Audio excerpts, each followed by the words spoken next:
Yeah, this is the Apostle out of Zurich saying good evening from Zurich. Yeah, if it's your first time on my channel, do like, share, comment, and subscribe. My viewers and subscribers, continue thanking you. And those of you who are here just for the negative, I love you because your critics keep me growing to make a few changes and to get it right, because nobody's perfect in this sense. This is the headline: U.S. ship heading for Caribbean to help Venezuela. This is a U.S. hospital ship. This belongs to the United States Navy. Let me get on into the details.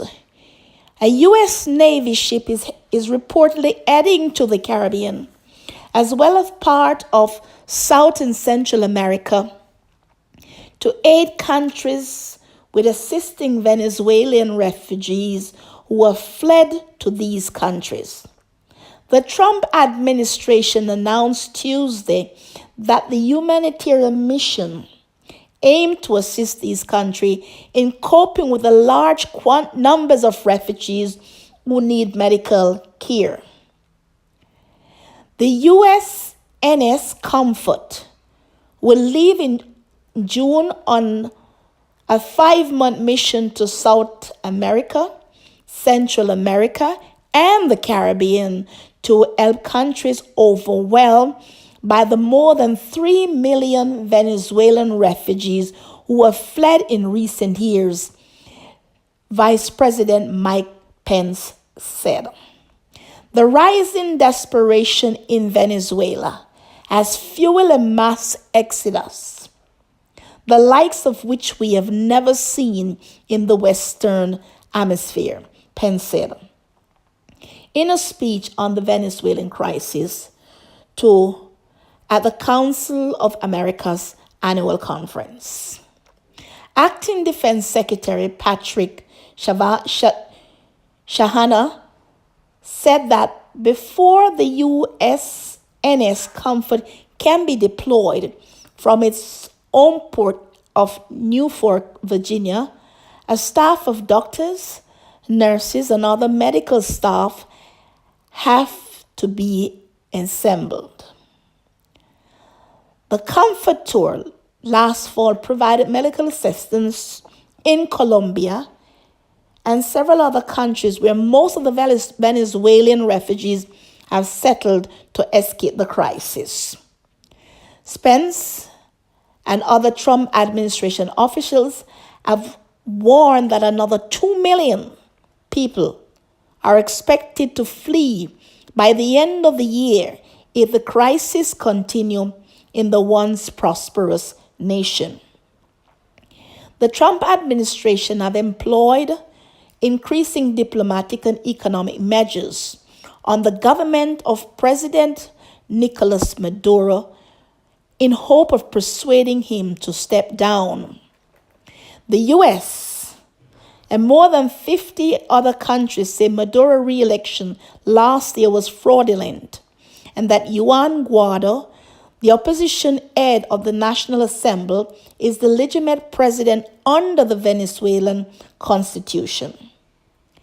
In his speech, Pence said that the U.S. would extend sanctions to all 25 members of the Venezuelan Supreme Court if they continue to be a political tool of President Nicolas Maduro.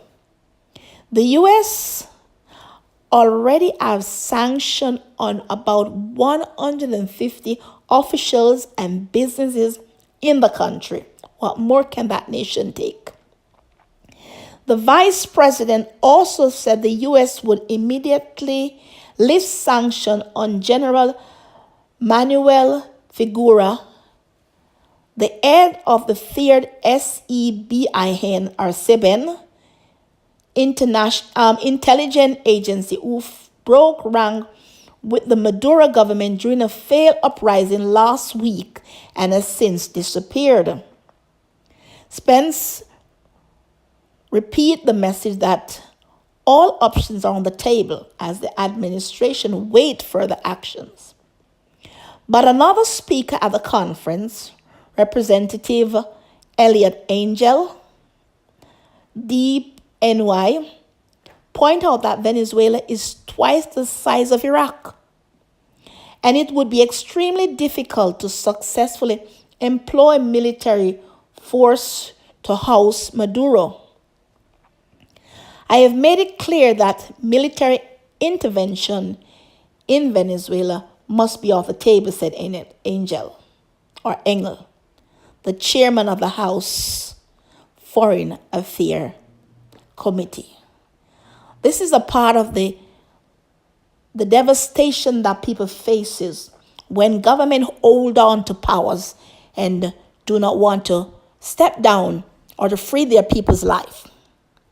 The U.S. Navy hospital ship, that is another article. The U.S. Navy hospital ship Comfort to help Venezuelan refugees, this other article says. This ship has docked already in 2018, and now it's going to return again to help the Venezuelan. This article said that a U.S. Navy hospital ship will embark on a humanitarian mission to help countries cope with the influx of Venezuelans fleeing a deep economic and political crisis, the Trump administration announced on Tuesday. The Caribbean itself needs help, and this ship was never sent to help. A lot of Caribbean islands don't have enough medication to look after even their people. I'm not saying we are not supposed to help the Venezuelans that are fleeing. But as one representative said, Venezuela is twice as big as Iraq. There's a lot of veterans living in the United States of America that has fought for the United States. And they are living on the streets, and many of them are in need of medical supplies. Why can't this ship also help the Americans? Trump don't mind you putting all the Venezuelan to other South America, North America, and other Caribbean islands. But yet still, he's building a wall to keep his people in, or those he wants in. Why can't he take some of these people for a while until there's a settlement on the Venezuelan and they had housed Maduro? Why allowing these people to go somewhere and you're sending now a Navy ship to help them? Why not bring them on the soil of America and let them stay there and help them? This is my 2 cents. American people are struggling to survive for one reason or the other. If those in your own home you can't take care of, what can you give to others? My viewers and subscribers, lend me your 2 cents. This is the Apostle of Zurich saying shalom.